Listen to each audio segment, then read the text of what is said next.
So I think that people usually come to me with three requests. Either they want to get something immediately that they need in their health, or they're healing from a physical illness or an emotional turmoil or relationship or some sort of deconditioning they want to do. They want to obtain something that they need.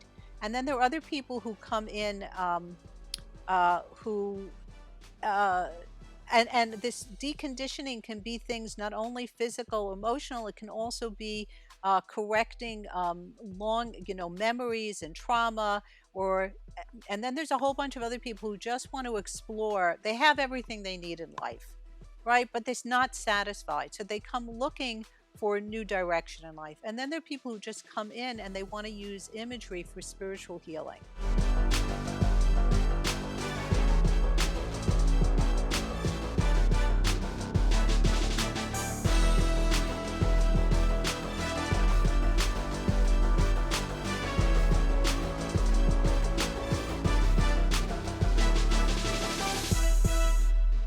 This, of course, is a fairly basic question, but I think it's important for the listeners to hear. What is mental imagery in your conception of how you would describe it? I mean, yeah, we know it's a mental images, but how would you describe what it is to somebody?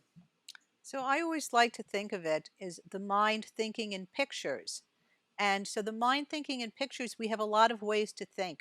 The way that we've been trained in Western civilization is to think not with pictures, but with words. That's what we've learned. But so, and we spend a lot of time in that level of thinking about things with words. And here we're switching over from, let's say, what science likes to call the left brain mode of being into the right brain, which thinks holistically. It sees things in picture form, and it doesn't see in cause and effect. Words have to be in cause and effect. They happen in time. There's a linear quality. This causes this, that causes that. And here we want to get out of that cause and effect because we're working in an acausal world when we Yes. work with images. And for healing purposes, I think the simplest way to think about the mind thinking in pictures is that it's the way that the mind is talking to the body to heal. And we're still, of course, keeping a mind body split here, but we'll put that aside for a minute, right? So it's what we're doing is giving instructions with intentionality uh, by ourselves and to ourselves. And the body understands pictures. It Yes. understands this right brain uh, picture language that really is not just about pictures. As we said, it's about all our senses combined, including what happens below what we call our conscious mind, which is sort of the word mind, the left brain. And here below that, we're going to a different level into the imaginal realm. Yeah. I find it interesting because having studied Steiner's work quite extensively and his whole philosophy on educating children, Steiner warns that children should not be taught to read until no earlier than 7, and depending on the child, as late as 10, because he says it pushes them into their left brain. And the left brain is the brain that breaks everything into pieces.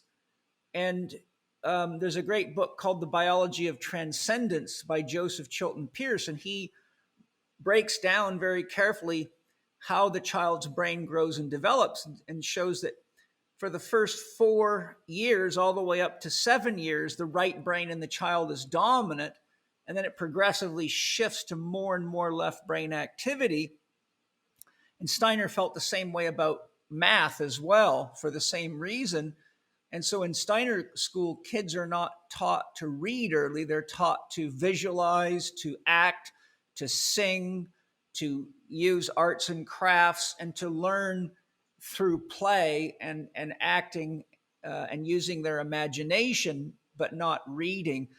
And I think that because so many people in our culture and worldwide today start learning to read very, very early, even in kindergarten, that they end up over relying on their left brain and lose that wholeness and the imaging capacity that the right brain has. And I really think that me getting out of school and not enjoying school and not paying a lot of attention might have been my soul's way of protecting my right brain function so that I could do the work that I came to the world to do. Absolutely.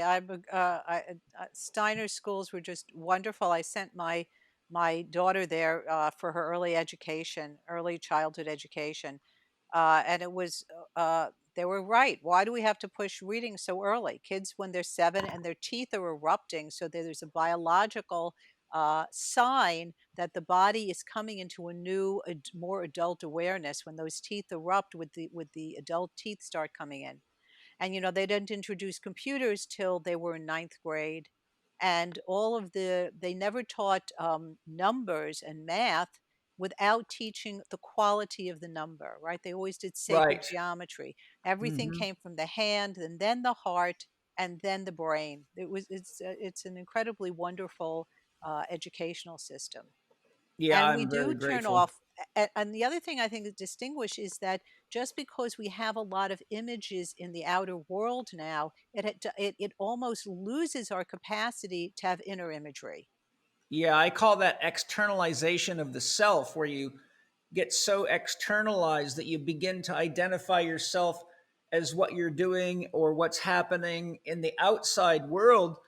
But what happens is you end up with a person who can't sleep without the television on, or if the room's quiet or there's no radio or television, they just can't handle being with themselves. Right. And I think that's really the doorway to a crisis when you lose connection with your inner self. Because without that connection, you'll never really figure out who you are. You'll always be dependent on something outside you to inform you. And I think that's a very dangerous situation. Jerry's teacher, Colette, this Algerian woman, full name was Colette Albuquerque Muscat. She was a genius in many, many ways, and she called herself a teacher of life. And she said about this point that you were just making. Uh, she was talking about coming into wholeness about yourself. And she always said that a person needs to correct their self image. And we're so externalized in our self image about, how we look, how we graying our hair, are we buff, are we, that we've completely, as you said, lost contact. And she Yes. would imaginally go and have people correct their own image as a starting point so that they were in imagery, they were now correcting their beliefs about what was wrong with them so that they'd have a space within themselves that could then manifest in the outside world that way. Because people have, and she'd have you correct an imaginal self in the mirror with your finger. That's fantastic. I might have to use that. And it's very powerful. You can use that with clients who need to change their self-image, because self-image, some people will see their physical body, other people will not. They'll have a different manifestation of what their self-image needs to be corrected. Yes.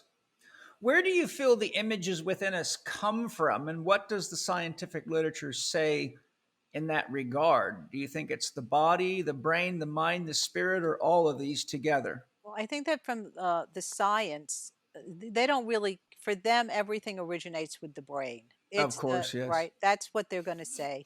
So consciousness is held within the brain. In spiritual life, and through this particular path of imagery, which comes out of a spiritual context called the Kabbalah of light, consciousness gives rise to our physicality. So everything happens from a form to function. Form follows function. Form follows function. So Yes, that's that Wolf's means that Law. right. It's whose law? Wolf's Law. Oh, I don't know Wolf's law, but that's interesting. You'll have to tell You me do Wolf's know it. law. You just said it. Right, that manifestation, materiality, comes from this invisible realm and then comes into materiality. So Yes.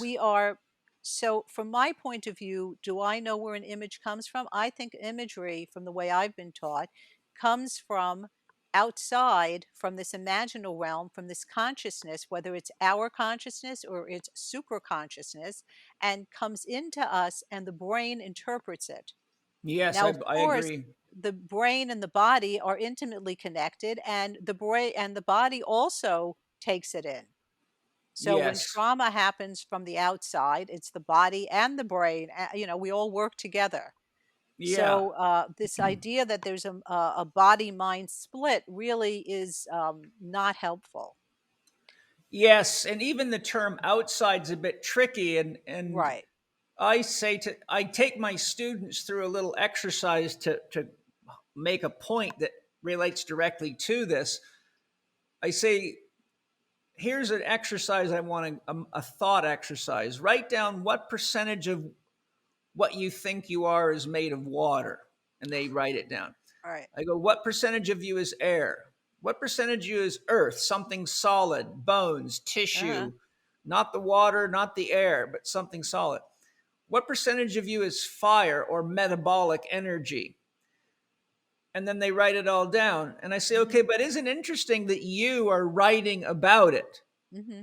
And Right. I say, if you hold your hand up and look at it, and I say, what are you looking at? What do you say to me? You say, my hand. I say, so you're in possession of the hand. And you Hmm. say, my body. And you look at that, and I say, now, if you get rid of all those elements, where are you? And they sit there and look at me kind of stunned. And then most of them figure it out. They go, well, I guess I must be everywhere and nowhere. I said, Right. fantastic. That's what non locality is. Right. Point being is it seems like the image is coming from outside of our brain, but the reality of it is what we are is everywhere and nowhere simultaneously, which is just real hard for people to Still grab. right. So I say, well, guess what? Where do you think the radio station is that's coming through your radio? It's Hmm. everywhere at once. Where's the television station? It's everywhere. So, you got to get away from this causal concept of the dominoes hitting each other and realize life is a lot more mysterious, and where your images are coming from, they perceive to be rising in your brain, but your brain's tuning into a signal. Hmm. Just you don't knock a hole in your television to see if you can find Paul Newman or Bridget Bardot Hmm. or your favorite actor in there. It's coming from a signal, but that signal is everywhere. That, So, that's beautiful.